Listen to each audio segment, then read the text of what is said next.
Okay, today I want to talk about probably the smallest iPhone you have ever seen, which is this beauty over here. Actually, it's not really an iPhone, but it's a lookalike made by a Chinese brand called Soyes. I think it's the pronunciation of the name. And the model is the 60 Mini. And as you can see, it looks uh, mostly similar to an iPhone, but is very, very compact, as you can see here. Um, so these days, a lot of people are looking for minimalist phones, and the options that are popular these days on YouTube are kind of expensive.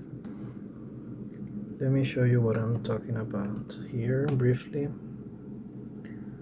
So this is the Modita Compact, over $400. The minimal phone, 400, and then we have the light phone, $700. So what if you don't want to spend that much? What if you only want to test the waters when it comes to uh, the minimal phone thing? Like, some of us are really trying to reduce our screen time, but at the same time we want something a bit better, a bit more modern and functional compared to a feature phone. So my first device that was like in the middle was this, the Cat S22,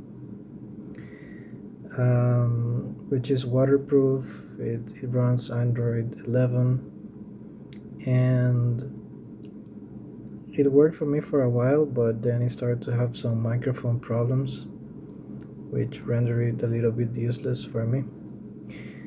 Uh, and the screen is very tiny, it's 2.8 inches, and it has this clunky keyboard.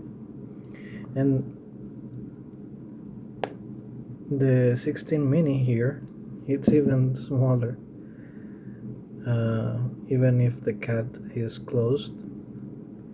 Let me compare to you, or give you a comparison with a regular phone. This 6.7-inch Android phone, and as you can see,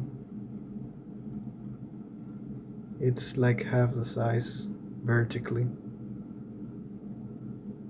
So it's super tiny, super tiny. And well, this device costs about $70, the same as the Cat S22. I found it on Amazon, and it runs on Android 12, so kind of an older version, as it happens a lot with these kind of devices. And the experience has been so. It's not the most reliable device when it comes to the signal.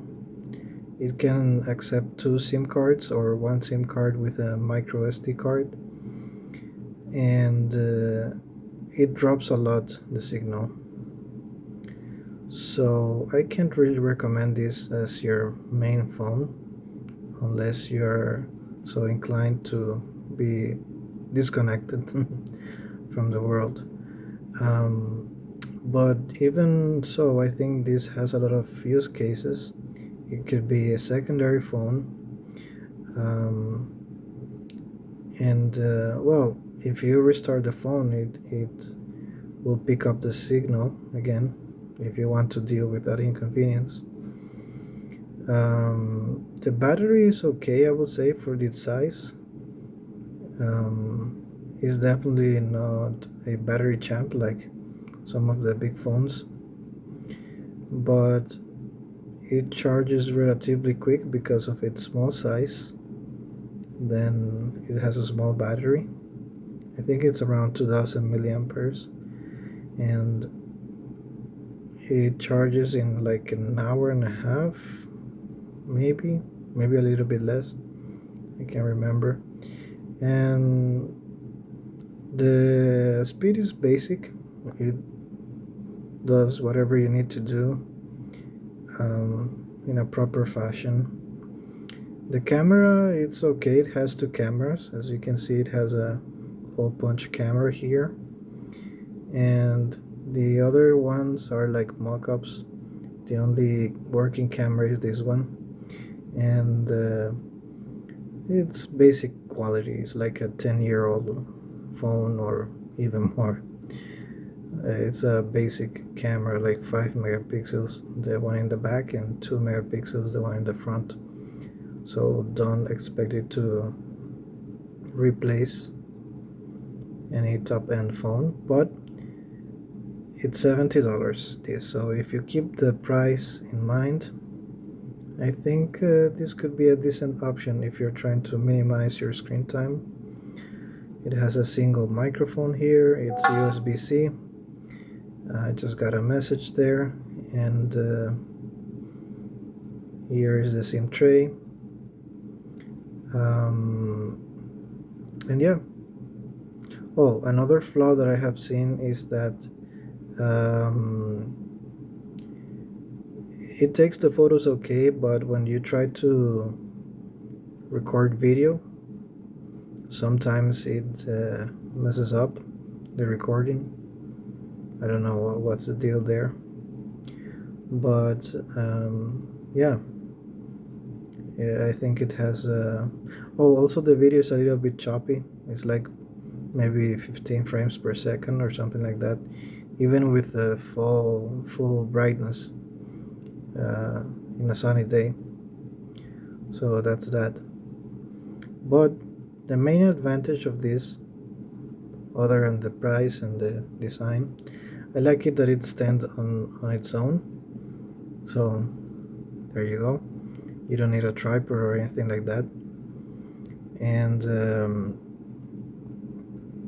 is that it runs Android, so you can have some of your banking apps or I don't know, any kind of app that you need for your daily life.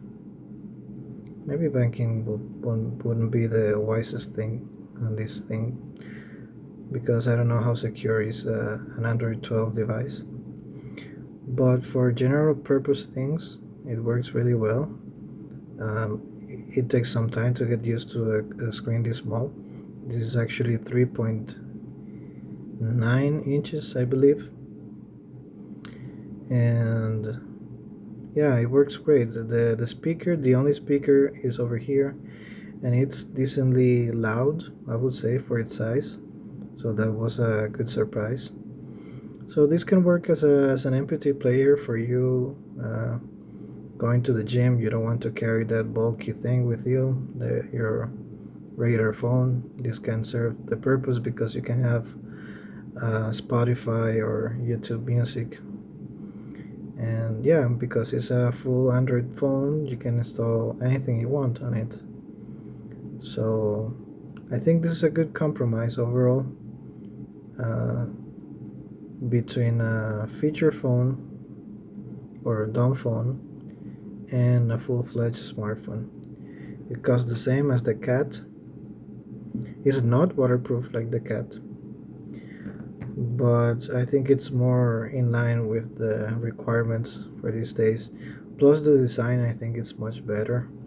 The screen is edge to edge, as you can see, only a little bit thick here at the bottom. Other than that, I think it's a great device overall for the price. But remember, you have to deal with the connection issues. That could be a deal breaker for, I would say, for most people actually.